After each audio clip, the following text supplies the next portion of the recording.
Thank God it's Friday, another beautiful Friday edition of Locker Room hits your TV, and definitely it's all on Voice of the People TV. I am Jerry Apelihai, your host for today, and we are jumping into the most electrifying moment from the pitch. And definitely I advise you to join me, James, and definitely David makes a return. And of course, Mariwa will be joining us virtually on the show this lovely afternoon as we break down the biggest matches, hot headlines, and insider stories. They say charity begins at home. I welcome you guys to the show.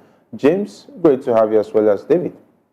Okay, James first, okay? A very good evening to you, Jerry, and also to David. Another beautiful evening, a Friday evening to talk football. We are here to talk about the recent updates. We saw the one that happened yesterday. Late goal from Julian Alvarez yesterday for the Atletico Madrid side to give them the victory. And also, it's the weekend. We know what comes to the weekend. A lot of battles, a lot of interesting ones. And funny how this weekend is packed with a lot of derby matches. We have Manchester United and Tottenham. We have the Real Madrid and also Atletico Madrid. And the most interesting one, I say, it will be the Leverkusen and Bayern Munich, Xabi Alonso and versus company. I want to see how that one is going to pan out. Very interesting one to look at. How Bayern Munich has been able to score a lot of goals, and how Leverkusen we have been able to keep the clean sheet, and also score those goals. Let's see how that one is going to pan out during this weekend. All right, David, great to have you with us. Yep, a very good evening to you guys. It's a beautiful time to come talk football, but he did mention the Manchester United Tottenham game, and I'm wondering, how is that a big game? Yeah, it's big for you. You not say that for Ten Hag. It's a big game. Ten Hag is going through a lot right It's an important game for Ten Hag because you don't know if he loses that game, he's adding more pressure to himself. We don't know what's going to look like. The pressure is not going to take him off the Palace, you drop points. Against 20, dropping points. He always finds, even if you lose to Tottenham, you will find a way out. But let's not forget how Ten Hag is a fraud. Between him even if they lose that game, nothing will happen that. Between him and Marshall, find his way out. Tottenham would continue the numbers, and I said, yes, 70 goals. I don't know, maybe. Onana will be 70 this season. I doubt. Maybe he's still falling for the Ten Hag trick, or maybe he has found him out. I don't know. Are you still decide that it will get better? It's always amazing to me. Well, I'm not on the side that will get better. I said it. I think 2 weeks ago that if Ten Hag does not do better, we should begin to fire. We should begin to look for a replacement for him. You cannot be given so much leverage and you deliver so little. If he does not deliver again to Tottenham, I think that might be, this thing that broke the camel back. That like they usually say, the straw that broke the camel back. I think he has to deliver on that particular game. And I'm very scared of Tottenham. I mean, like David rightly said, yesterday they were one man down from the 8th minute. And they gave, an scintillating performance, dispatching their opponent 3-0. Dominic Solanke that I complained about before the season started, he has beginning to prove me wrong. And I'm scared of what Sunday will look like for Manchester United. In any case, interesting weekend, a whole lot of football to be played. Our own Nigeria Bright or Sai Samuel getting recorded yesterday. But like I always say, it's a good day to talk football. Thank you for having me. All right, and definitely Osai did not throw the punches, but he got his marching orders.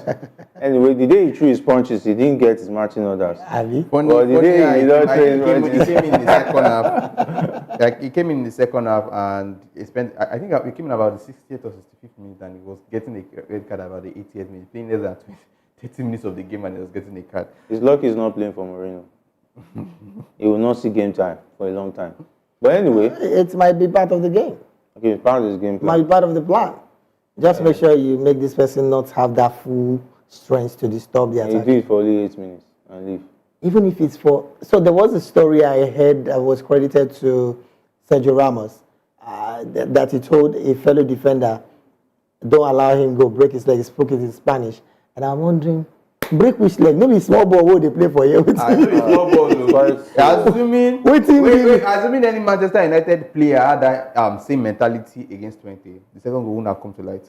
Just imagine where the guy moved the ball from. His own, deep in his own half, and he moved it across the midfield. If you had a person like Sergio Ramos with the mentality, I'm sure before he even passed that circle. We're talking about that game, honestly. Yeah, I miss Casemiro in that game, honestly, because if he was there to a large extent, he would have been a bit Yeah, at this point, disturbing. the man you probably But let's see When you this, start to see Casemiro,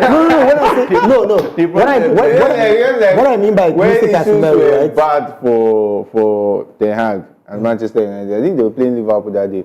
The way they brought Maguire, this one has come here. So for me, why I said the Casemiro part was because he would have been a bit,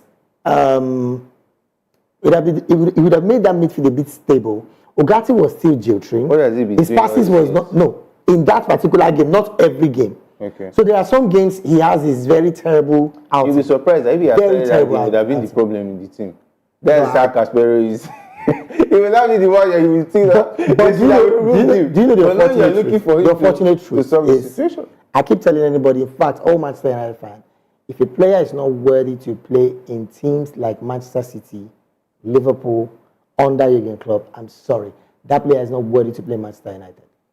But it is what it is. Sad. Anyway, on a good day, I think they even talking about Anthony that everybody's criticizing today. There was a time Liverpool were interested in him too. So Who Club said, was interested in I think Liverpool they Jurgen made Klopp. a mention that they were interested in Anthony. Jurgen Klopp? You know, Anthony was doing well Jurgen Klopp. at Ajax. Calm down. Jurgen calm down, Klopp calm or someone down, else? Calm down. Calm down. Anyway, That's just a rumor that would never happen. Talking about defenders, you know that he's not doing well. That's why we are saying this. Wait, was he doing well at Ajax? Yeah, it was fair. To an extent, he was. He was doing fairly You well. know the thing. You know the He was thing. doing okay. He was- Can you- Wait. We're can looking- Pep- we're coming from the angle that he was going to get better. And when you consider the fact amount of games he was playing at Ajax and his output and the way he was blowing, he was making headlines So the thing at is, Ajax. Manchester United were seeing it as another stepping stone for him to improve himself as a player, and that's why they went for me. But I think the amount was. Or is he better pass? When he was at Ajax, it was looking like if he gets to United, Passion. he was going to be the next Cristiano Ronaldo. No, Because he was on fire. That's never Because he's not the way, and that's why you're saying. No. Anyway, let's talk about Greenwood is far better yes than now. Anthony. Then and now. Before he left Ajax, Then and now. before he left Ajax, we wouldn't have had this debate that Greenwood was better than. Wait, come on, the numbers speak for Let's themselves. not talk about The that. numbers speak for Paying that themselves. amount of money, paying that amount of money for Anthony. Anthony was big then. It was a big thing then. Calm down. Forget about all the sentiment. Why Anthony you don't was go buy doing him? well at Ajax. Calm down. How much did you How pay much? for? How much did they spend? Sorry. Wait. How much did they spend on How buying much did you Anthony? pay for Darwin How much Núñez? was spent to buy Anthony at that time? How much did Liverpool pay? 75 million pounds. How much? Will you pay 75 million pounds for a player you believe doesn't have a future potential? If honestly the Mason Greenwood issue did not come up, there would never be any reason for us to go for Anthony.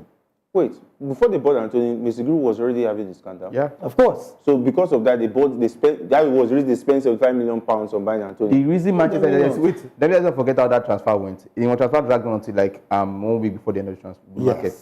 Ten Hag wanted Anthony. And let's not forget before then he was calling the shots for almost everybody that came into the team. And he was insisting on Anthony. Let's not forget there was particular fact, it took a few Manchester years United to look for started the negotiating job, for 30 to 40 to 50 until it was they said Ajax was not where went on a particular amount before they went on. But he's here now. Ten Hag and his boy, he will follow him to wherever he goes next. Anyway, it looks like Anthony is going nowhere. It's going to be like Anthony Martial's situation. He's going to stay in that bench till the last day of his contract. Anyway, let's talk about Bruno Labbadia, whose deal to coach Nigeria's senior national team has collapsed due to a disagreement over tax payment. The 58-year-old German coach was announced as the new coach of the Super Eagles, but talks broke down over the payment of his taxes. As a result, the Nigerian Football Federation has appointed Austin Eguavoen as interim coach. Labbadia had been enthusiastic about the prospect of coaching the Super Eagles and had prepared himself for the role. He had even submitted his assistant's document and had secured their passport ready to travel to Nigeria for work. However, the disagreement over taxes ultimately led to the breakdown in talks and the collapse of the deal. And everybody was excited when they heard about Labbadia because of his CV and the fact that his coming was linked to JJ Okocha, who played with him back then in Germany, and his CV was looking interesting. But now it looks like that is never going to happen. It was like a dream that never came true for Labbadia? Right now, it's, I don't know, maybe Maiwa will help me. Act 1, Scene 30, whatever we are now in the NFF coaching drama. Unfortunate one right now because we have an interim coach. I won't be surprised if Eguavoen stays on till possibly this other game.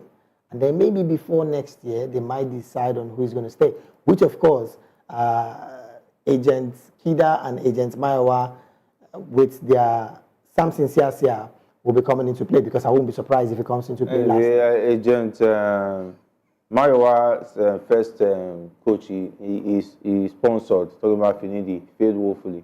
I don't know whether he will willing to stick out his leg now for another coach because I don't know, because it's dangerous. Mayowa. I mean, the thing is, I will always stick out my neck for any Nigerian product. I'll say it over and over again. The so-called foreign guys I want to bring in, they cannot win us the World Cup. Any coach that cannot win us the World Cup, there is no reason why we will not use our own local coach. Wherever that person wants to get to, our local coach can get there. And I don't understand why Bruno Labbadia is disappointed and the rest of that.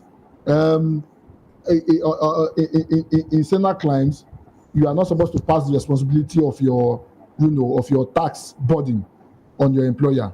Your tax should be what you should be responsible for. Every one of us, that works in an organization, we pay our tax. Tax is being deducted from our salary and the rest of that. About one tax a whole lot of these expatriates. One of the reasons why they do that is if you have a skill, a special skill that is hard to find, that's when you use that as a bargaining chip. And because companies are very desperate, they need your expertise. That is why most of the time they agree to it. However, if you have skills that can be gotten anywhere, coaches are not in short demand. Coaches are in more supply. So why does Bruno Labbadia want to pass his tax burden to Nigeria? That's number one. Number two, I blame the NFF for even having the effrontery to disgrace Nigeria by announcing a coach we have not finalized, the deal with. As far as I'm concerned, Bruno Labbadia can be disappointed all he wants. NFF has dragged us to him. I don't want to even go to NFF. Bruno Labbadia can be disappointed all he wants. The bottom line is this: we should stick to our local coaches. Our local coaches have a whole lot to offer. I will not be having the drama of trying to source for foreign exchange to pay them. So NFF should just stick to our local coach and let's see. And like David rightly said, if a CSR come up, I will definitely support a CSR to be our next coach. All right, but if you take a look at it, it makes a whole mess of how people will view Nigeria. Talking about the foreign coaches, right. If we cannot tidy as much as a simple deal and agreement. Mm-hmm. Anyway, China is seizing Nigerian property all over the world, and of course, adding the coaching debacle to it, it makes a whole mess of that. We don't handle things properly when it comes to documentation and agreements and signing deals. Mm-hmm. And it's a slap on the face of the whole of Nigeria that the issues that has to do with appointing of foreign coaches, a foreign coach has become like further marks. One of the most interesting parts of this conversation is the fact that we have coaches who want to do the job. But in the quest of gathering them together or doing the right thing in terms of paperwork and all of that, the NFF is at fault. I do not see why. So the Glass House has several arms and bodies, technical committee, secretary general, all of those things that has to do with paperwork. It doesn't have to be Musa Gusau as it stands. But and these guys collect salary, month in, month out. Now, the very simple thing that is yet to be done, which is paperwork, is becoming difficult. In fact, I dare say that if Bruno Labbadia had gotten this job on the basis of the fact that he's going to be working tax-free, or maybe the FAs of Nigerian football lovers, because we were going to pay Finidi 15 million with, of course, tax in all of those figures. So if you think in your country, what you guys live on is the same taxes. I mean, on everything. So why is it getting disappointed about the fact that he's been asked to pay tax. You can't work tax-free in Nigeria, just like you can't work tax-free in every other sane client. So, but the issue still remains that NFF got it all wrong from their own end, and that is getting the paperwork done rightly. I see some stories some days back about Patrick Vieira wanting to be a part of the same team, and I kind of ask myself, so it means the brand Super Eagles is big. Why is the NFF not seeing it as big as it is? Yeah, that's the unfortunate part of all of this conversation. At this point, I'm even when I saw the news about Eguavoen getting the nod for the job, I think I was even happy. I was happy, really. I was really happy about that. I'm happy with the decision as it stands. Let Bruno Labbadia and whoever they want to get, let them remain by the side. Let's see what Eguavoen can do going forward. Instead of all this coaching drama of us going forward, going to Europe, getting a foreign coach, and will come, will take us how many years? No significant trophy, no development. And then waste money. Waste money. That's supposed to be for developmental football. After 1 year, 6 months, we start getting embarrassed online. We have not been paid. It's the online for me. I think having Eguavoen in the system is much better. Let him assemble the same set of people he used, the Fidelis and the MPFL coaches. Yeah, let them come in and let them do what they can achieve with these boys. For the space of 6 months or 1 year, let's see what they can do.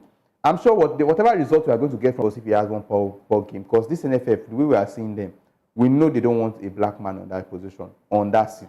They want somebody that they can inflate his salary, and they will say they have a cut in it. Before.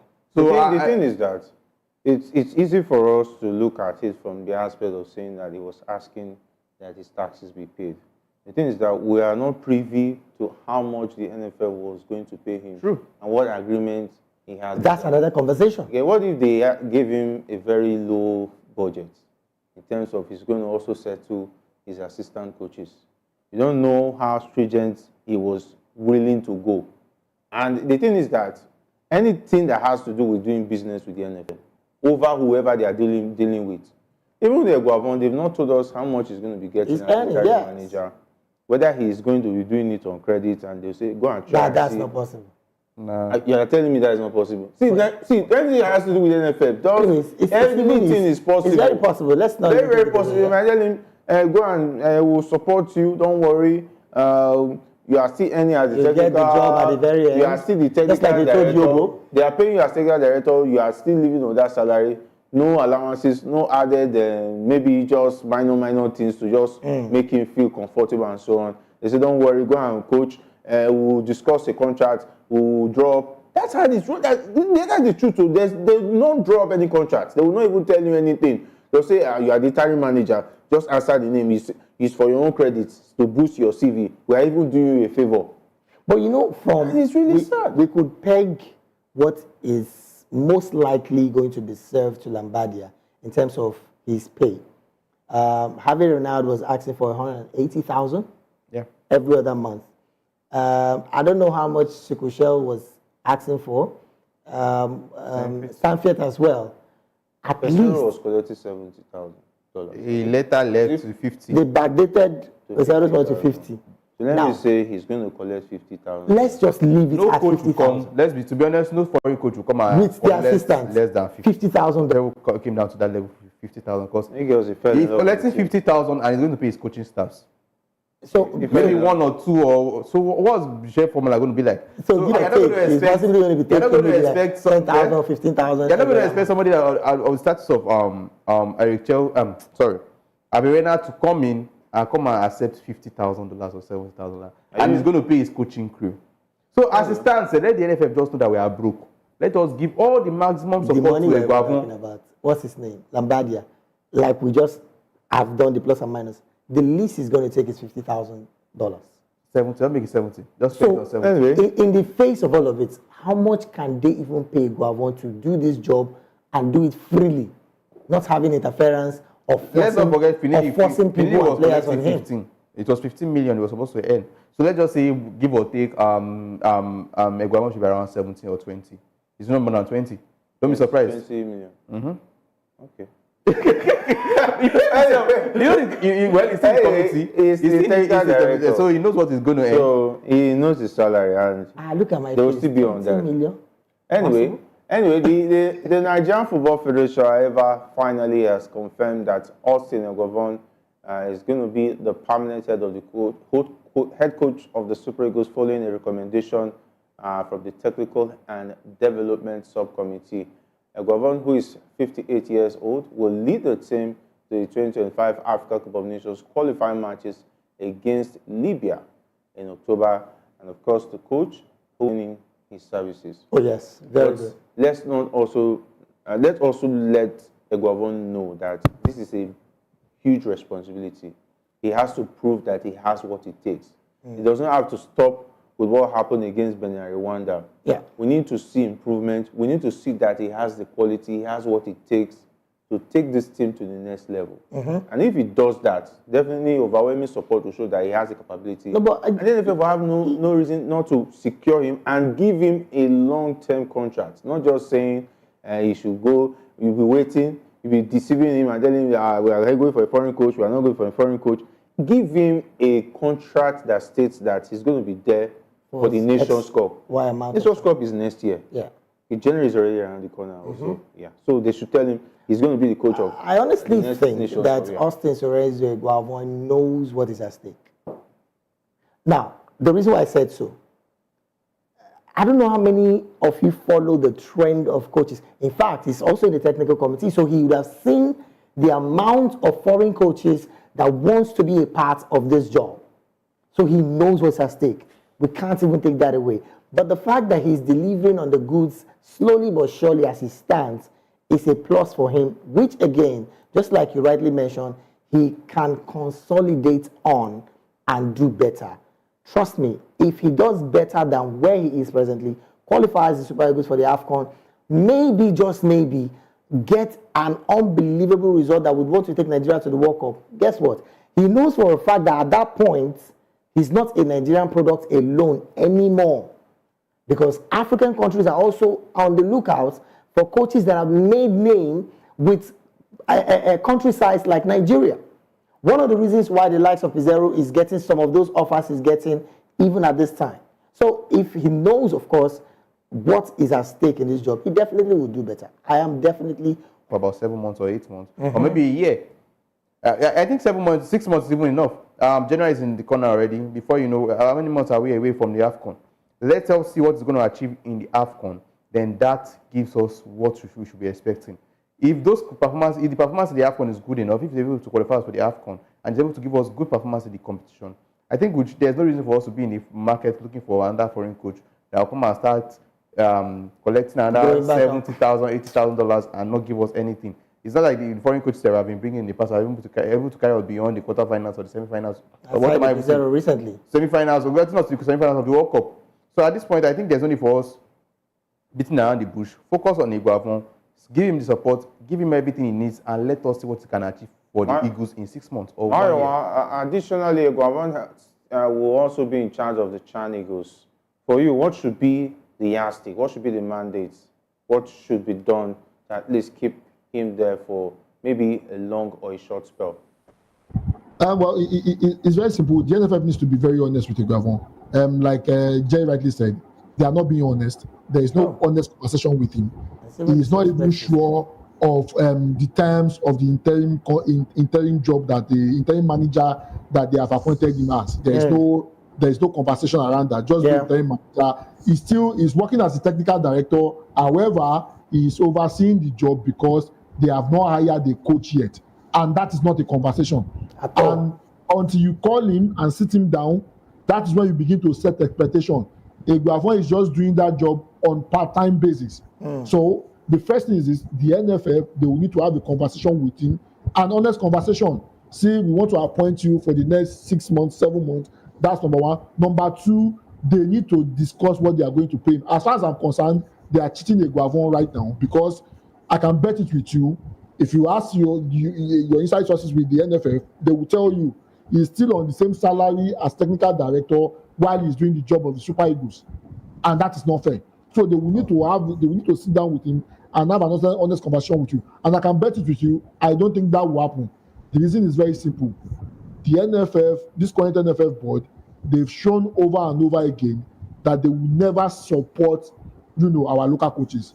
Eguavoen is one performance away from being overly criticized and being thrown under the bus, and that's just the honest truth. And if you want to move forward, the NFF has to become very sincere with Eguavoen for him to be able to wrap his head around what the task is, because you cannot be setting an expectation for somebody you have not had an official conversation with. It does not work. It does not make any sense. And at this point, Eguavoen will not even be committed to go beyond and above to deliver. Yes, he's trying to bring out a bad result. However, if you're not having a conversation with him, and he's the technical director, he knows what you are doing in terms of foreign coach, he will not give you his 100%. So the box stops on the NFF table, and if they want to succeed, they need to start showing up and be counted. Well, to add to what Myra just said, it's quite disrespectful, really, at this point, which he rightly also did mention that the body language of the NFF is clear. They do not want a Nigerian coach. Because if you wanted a Nigerian coach, give Eguavoen a target. This is it, 6 months.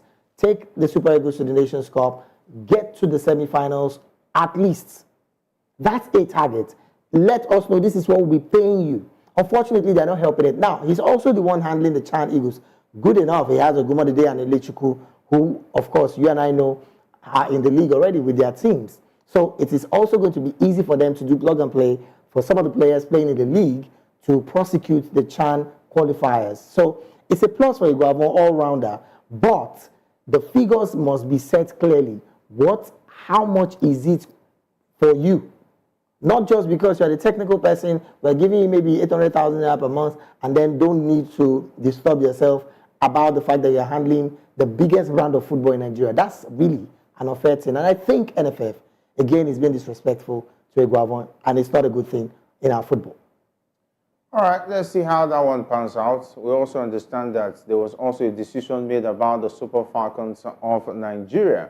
And Magudu has been made the interim manager as well to see how things will go as far as the Super Falcons is concerned. Though they will not be busy for this period, but I think Magudu has a very interesting CV, and it looks like a man who knows his onion. And we hope that he'll be able to bring his expertise. I think he has been there before at one point in time, talking about handling the senior women national team. And we hope that he'll bring that experience into the team now that they will not be busy in more games, but definitely qualifiers are coming around the corner. Yeah. We hope that Magudu has what it takes. Mariwa, what's your way to look at it? Talking about Magudu, I think just giving him the job would have made more sense. But in time, maybe that's a new word when it comes to local coaches. Well, I think it's way better than the college coaches we've been appointing over the years. It's a slap on our face that we're hiring a college coach to take over our team. That's number one. The college coach is doing a part-time job. He's in Nigeria one day, he's in US for another 6-7 months. Yes, people might say the female national team, they are not that active, and that's the reason why he can do that. I don't think he'll be concentrated on the job at hand, and that's the reason why I've clouded over and over again for a local coach. However, my question is this: I don't have an issue with Magudu being the head coach and just for that. There is a perpetual Ukocha who is in Sweden, who has played with the Super Falcons, who has been part of the team for a very, very long time, who is coaching in Sweden right now. There's also another, I can't remember his name, maybe Florence from Agbo, one of them there, who is also in the US, who is also a coach. I think, I don't have issues with Magudu, who is a Nigerian, and the rest of that. He had a stint some times ago and did about a year or two with the Super Falcons, if my memory will serve me right. However, I would have expected the coach of the Super Falcons team to be a female. Right. I mean, we have an Nkocha who is doing very well in the Swedish league. There is a Florence Magbemi, if I'm right, who is also doing well in the league in the US. I think those are people we should be looking at, not a Magudu. And because those people, they played in that particular team, they played for the Super Falcons, they know exactly what the team would go through, they know exactly what it takes to be able to build the team. I think those would have been much more appropriate than Magudu. But however, Magudu is better than a part-time Oyibo that they hired before, to be honest with you. I like that, like part-time. Yeah, he has been part of the setup with Randy Wardrum, so he understands the team, and of course, you know what to do next. If you ask me honestly, I honestly don't think he's... So right now, I am not rooting for him. I'm not rooting against him. Again, just like Myra did mention, when are we going to have inclusivity in our sports. Wakama did an amazing job with the Tigress.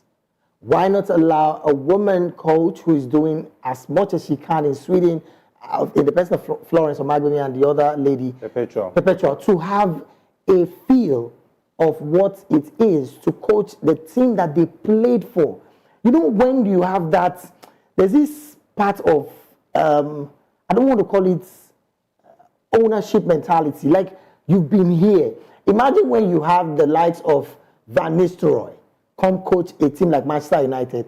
He knows what exactly has happened within that space. I mean, we saw it when Carrick was the caretaker coach of Manchester United. His heart was in it. Their soul will also want to be in it. But as it stands, what I want to see in the Super Falcons, honestly, is progressiveness. Where is our under-20 Falconets? Let them progress. Let's have progressive movement in our female sports, not just carry old people and then push them to the Super Falcons and you think that's progressiveness. No, it's not going to help us. Let's move forward with our female football. And trust me, I think that's the way that the likes of these women, who we have mentioned now, can do and do better. All right, let's go over to England, talking about the fixtures to look forward to this weekend. So many games to look forward to in the English Premier League. We know that Manchester United will play host to Tottenham Hotspur, and they're set to face off in a thrilling Premier League match at Old Trafford with contrasting recent form and rich history of competitive encounters.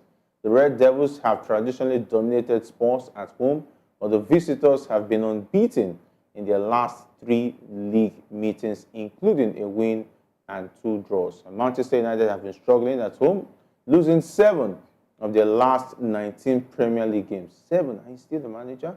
Okay, while Tottenham have won only 3 of their last 15 away games. Wow, 3 out of 15 away games. However, Spurs have shown resilience when falling behind, collecting more points from losing positions than any other team in the league. And those are the fixtures to look forward to this weekend. Very interesting fixtures.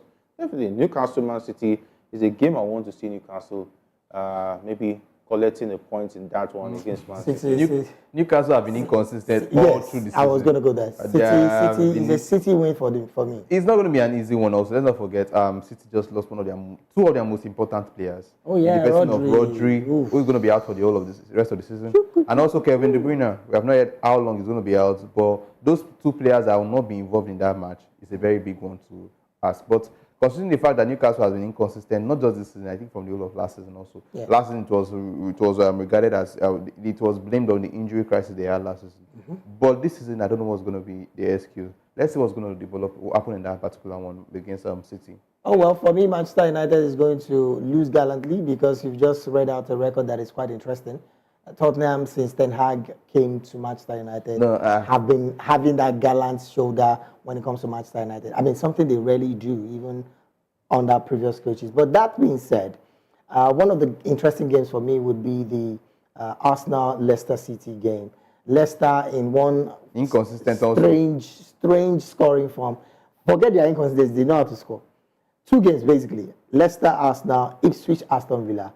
That game for me, Ipswich is the scoring side, but then would Aston Villa go to Ipswich Town and want to pick a result? We'll wait and see. But I honestly think, again, Arsenal might do the needful against Leicester, but it's going to be very, very difficult. I think the interesting one for me is Chelsea-Brighton. I want to see how Chelsea is going to fare against the team that keep eyeliners Brighton side. The Brighton has been doing very well since the beginning of the season. They've been able to get points against Manchester United. Brighton beats Chelsea.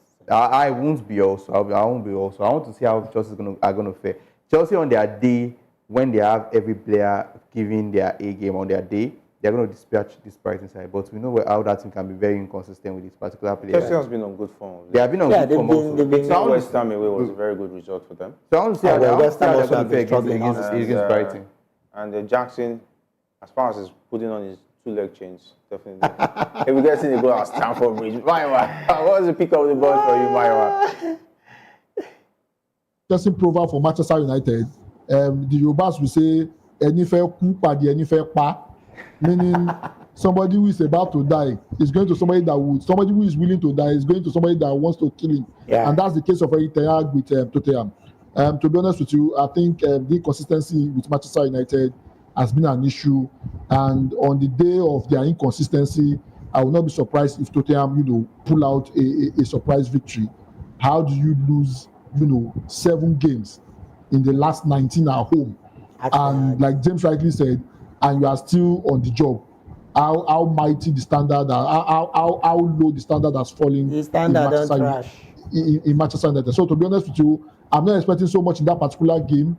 It's more of whatever Manchester United play on that particular day, I would accept. For Newcastle, Man City, to be honest with you, I think Newcastle has been very inconsistent, like the guys in the studio has rightly said. I want to still see, Man City without De Bruyne and Rodri. I want to see how they will fare. And I think if Newcastle show up, they might probably just take it. Chelsea, Brighton, the 31-year-old coach, the guy has impressed. He has been impressing me. I want to see what he can do against Chelsea. But for me, the top of the pick for me will probably be Man City, Newcastle. For some weird reasons, so I can troll my wife. I want Newcastle to win. Yeah, you want to go and eat Mama Put for the whole weekend. God help you. We will not be responsible for your feeding. Anyway, let's go to the Spanish La Liga, where the first Madrid derby for the season, talking about the 2024-2025 season, takes place on Sunday at the Estadio Civitas Metropolitano. I said, let's go to Madrid, host Real Madrid in the match, the 8th of the La Liga. Of course, the match is crucial for both teams as they aim to stay within striking distance of top spots, with FC Barcelona currently leading the pack. You must give it to Hansi Flick. He's doing something positive with this Barcelona side that their legend, talking about Xavi Hernandez, was struggling with. And Real Valladolid is another pick of the bunch. They take on Real Mallorca. There's Getafe up against Deportivo Alaves. And Rayo Vallecano takes on Leganés. Real Sociedad up against Valencia. Barcelona will be away as they take on Osasuna. The Celta Vigo up against Girona. Atletico Bilbao with 3 tackles to Sevilla. Real Betis versus Espanyol. And Atletico Madrid versus Real Madrid is a Sunday derby. And Villarreal takes on Las Palmas to complete the fixtures out there. And of course, I can't wait to see if Alvarez will pick a goal in this one. Yeah, I think what the time for him to be involved in the team and scoring a goal, that was last night. And also, let's not forget how Gallagher also has been firing all cylinders for the particular side. Oh, yeah. Let's just see how Madrid are going to fare without the inclusion of Mbappe, who will be out for that particular game. I think it's still going to be a dicey situation. It's not going to be an easy one for Real Madrid. I don't believe it's going to be easy because Real Madrid are not have the best of games. Let's not forget, I think the form came on last week and 2 weeks ago. But now their most important, one of their big figure players is out. That's Mbappe.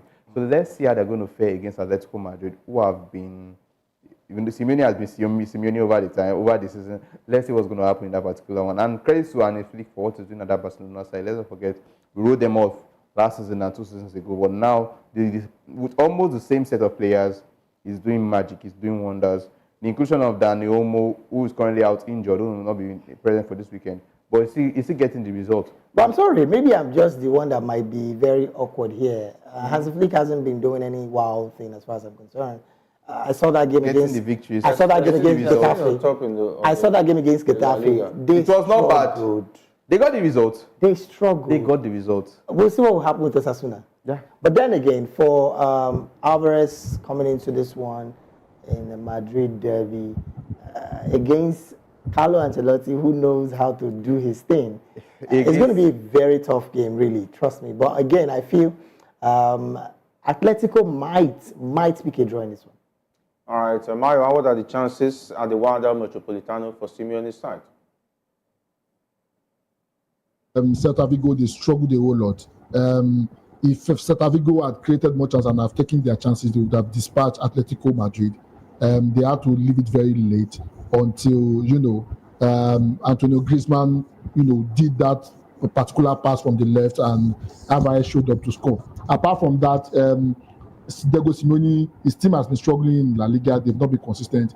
So for me, the game against Madrid, if Madrid show up in that particular game They probably nick it. I don't think they have enough based on it. I don't think they have enough based on what I watched again.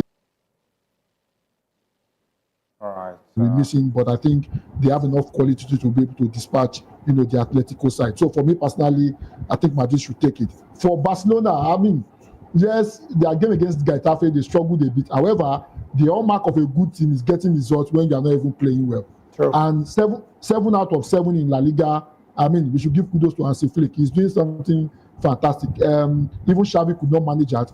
Rafinha, who was about leaving that particular team, Rafinha is enjoying his life in Barcelona right now, and that's because Hansi Flick has been able to get to him. So for me, I think Hansi Flick has been fantastic so far. 7 out of 7. Kudos to the Barcelona team. All right, and of course, it's going to be a very interesting fixture, talking about the man who was wanted for the job and the man who was given the job to to see what he can do. Talking about Vincent Kompany leading Bayern Munich on Saturday against Bayern Leverkusen. Some have said that it's a match that Kompany will be going out to prove himself against Xabi Alonso, more like, but he says that it's a game he's going to play the most viable team right now in the German Bundesliga, talking about Bayern Leverkusen. But time will not permit us to go into permutations of that one. But is it Bayern all the way or Leverkusen all the way? Leverkusen might give them a run for their money, but I still think Bayern has what it takes to All right. A 9-minute goal from Bayern Leverkusen. I think it's Bayern Munich will get the victory against this one. Let's not forget they lost. Was it both legs last season? Yeah. I think they're coming for revenge this time. All right, Maiwa, Leverkusen all the way or Bayern? Leverkusen to win over 2.5. All right, that's a great one. All right, have a great weekend, guys. It's been awesome having you guys. You know what? This weekend. All right, if I come that way, don't direct. All right, thanks, guys, for being a part of the show. We'll meet again on Monday for another beautiful package of Locker Room. Thank you for having us. Thank you so very much for having us. All the best, Maiwa, as well. All right, big thanks to the guys behind the scene, talking about the likes of Manfred, not leaving out Sam, Jeremiah, and of course, Ikechukwu. My name is Jerry Apela. I say thanks for being a part of the show. And to meet again, stay safe and if not anything at all, to the Sport Room.